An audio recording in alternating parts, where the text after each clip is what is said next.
Hello everybody, it is JJ Talks and it's Saturday on the Breakfast Club. So Paul and I are temporarily switching places, or Paul will be posting on Thursday and I'll be posting on Saturday.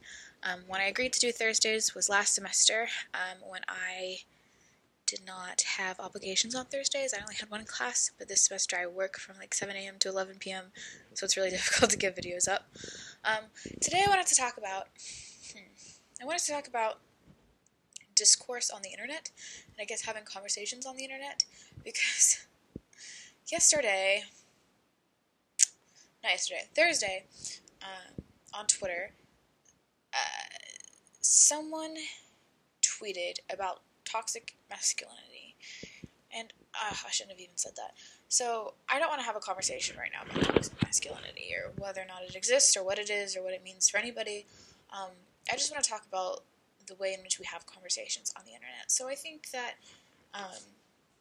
the internet is a great place. Let's count how many times I say the internet in this video. It's a great place to have conversation because you can reach people who are not in your immediate conversational bubble and get a better understanding of why people feel the way that they feel from different demographics, different educational statuses, different social statuses, different geographical regions. And I think that's extremely important and valuable. I love what we do in the Breakfast Club. But to ask someone to debate with you on Twitter about a loaded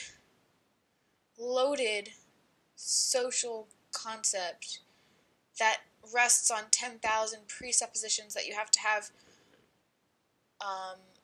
a mutual understanding of prior to having a productive discussion about the concept. Like, you can't do that on Twitter.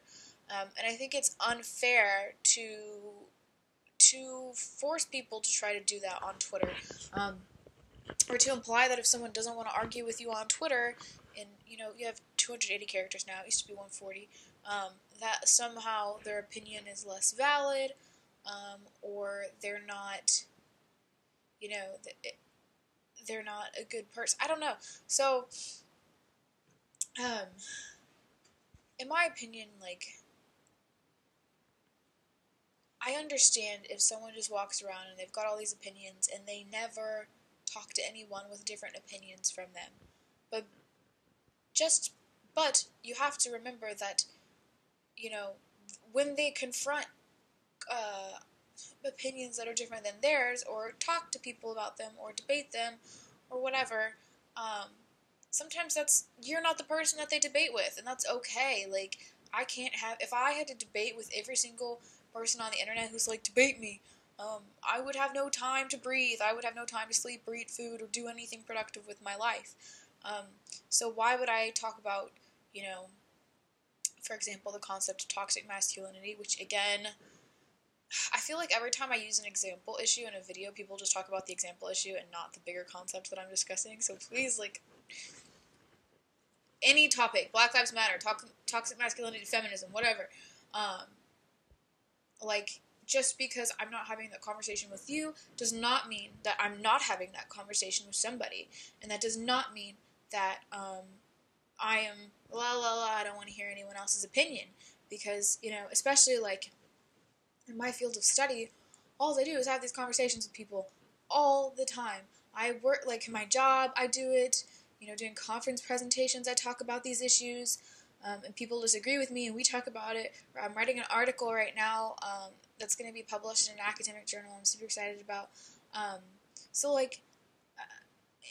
I'm having these conversations through a mode in which I deem the most productive, especially for my type of personality. So my type of personality is not let's have a debate, let's fight about it, and more let's each take time to thoughtfully consider our opinions and try to have a more productive build up rather than tear down conversation. But some people don't like that, and so that's just what works for me. So it's just frustrating when people tell me that I'm somehow trying to avoid other people's opinions because I won't argue with you on Twitter. That's so unfair, and it feels like it's just a cop-out for not having, a sound opinion on something, if that makes sense.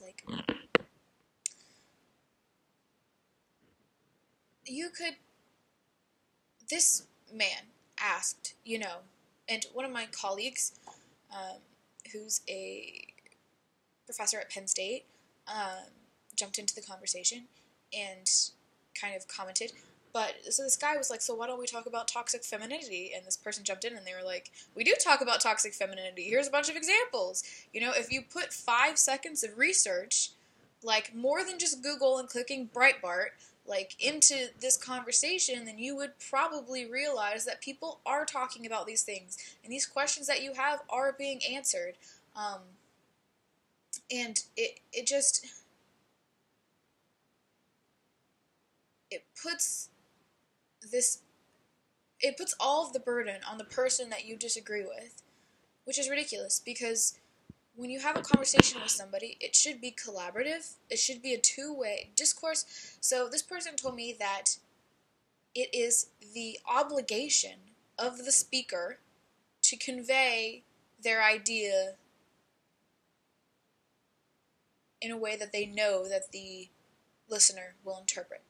Which, if you have any like basic understanding of pragmatics and linguistics, you know that's not true at all. So, I had lipstick on my teeth. Sorry. You know, conversations are two ways. We interpret things, everybody interprets every word that you say differently. Even words that you think that are neutral words, you know, they're not. We all interpret things differently, and when we speak, we all mean different things in the words that we say, and so we're never going to be able to perfectly, like, package up an idea perfectly, flawlessly, and the reader, or the listener, is going to interpret it the exact way that we intended it. That's never going to happen, and that's why, like, conversations are not one way. Conversations are not one time. They're an ongoing process where we're constantly trying to figure out what each other means, and our motivations, and understand each other, and it's complicated, and it's, so to say that, it's your obligation to that's impossible. That's just, and I'm not saying impossible in like a fucking exaggerated way. It's literally impossible. Like, everyone's brain's different. And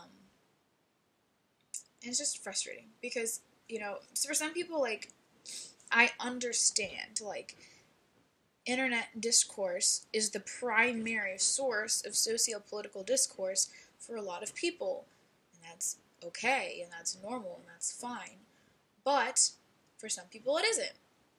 And some people are having that, like, I'm, like, having that discourse outside of the internet.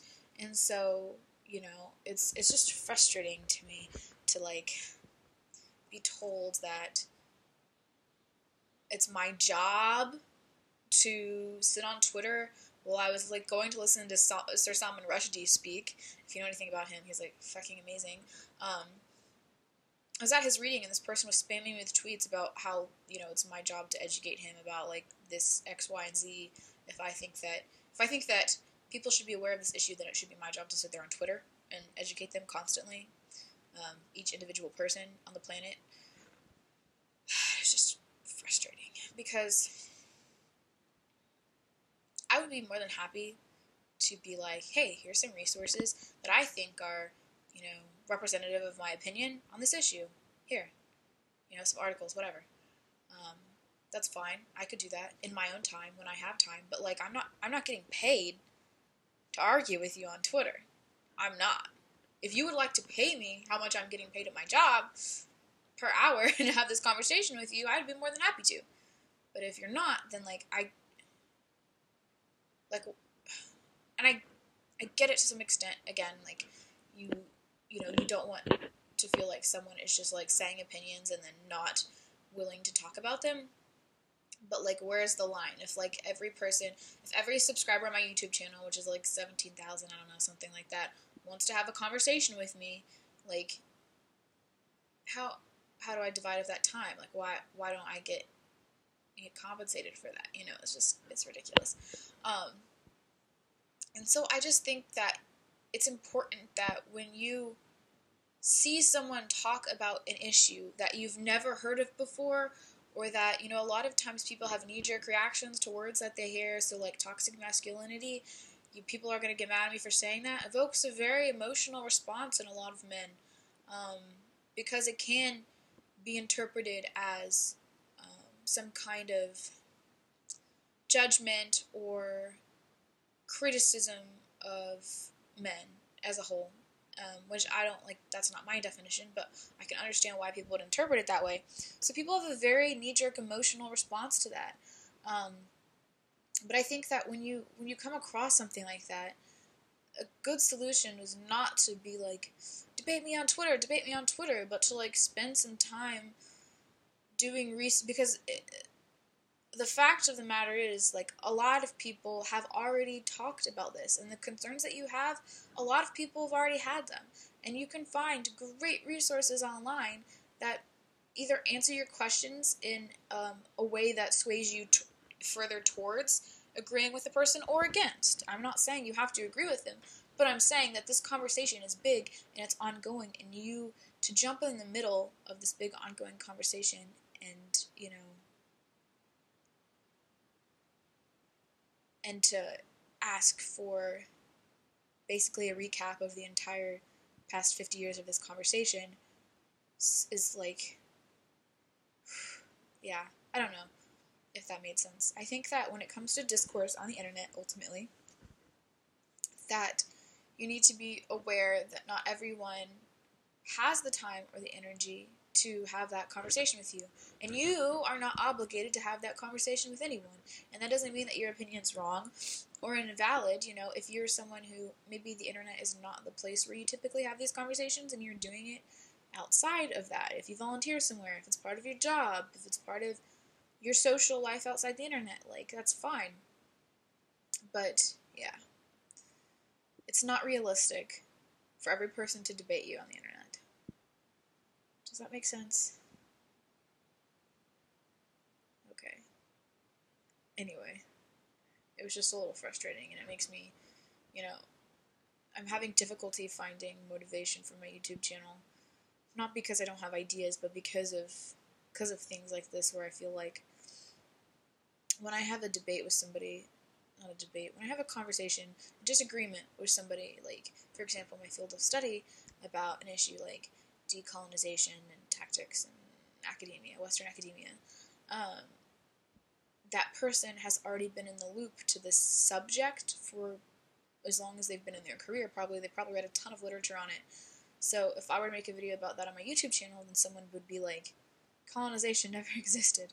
Like, having like a, this sounds really bitchy. But it's like, I don't want to keep having the foundational conversation over and over again when we need to be like up here right now and having higher level conversations, or having more detailed, nuanced conversations. So when someone comes in and I'm trying to have this detailed conversation and they want me to explain the foundation to them, I'm like, I just don't have time. Anyway. Sometimes it's frustrating, and I'm kind of trying to figure out how to deal with that in terms of like my own YouTube channel, and how much do I want to just talk about what I'm doing, what I'm researching, what I think is important, and how much do I want to like be educating about like, or discussing all the presuppositions that my interests rely on. So, just something to think about. I don't know. I'd like to hear your thoughts and your experiences if you've had someone act like this to you, or if you've been that person who's tried to force people to debate them, and like, I don't know. Yeah. Anyway, I will see you guys next Saturday. Thank you to Paul for switching with me, because this will be much easier for me. So yeah, I'll see you guys next week.